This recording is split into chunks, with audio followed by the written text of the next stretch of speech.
எத்தனை பாடல் இருந்தாலும் நமது தேசிகமும் தெய்வீகமும் இரு கண்கள் என்று வந்துவித்த நமது முக்குளத்து மாமணி முடிசூடா மன்னர் பசும்பொன் சித்தர் தெய்வீக திருமகனார் தேவ திருமகனார் பாடல் பாடிவிட்டு கதைக்கு செல்கிறோம்.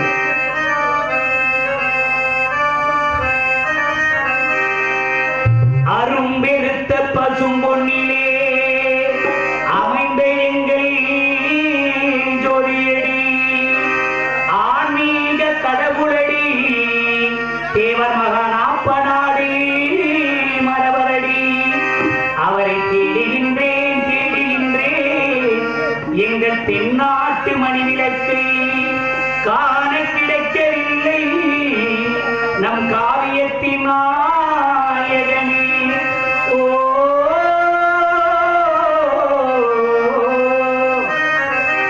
முக்குளத்து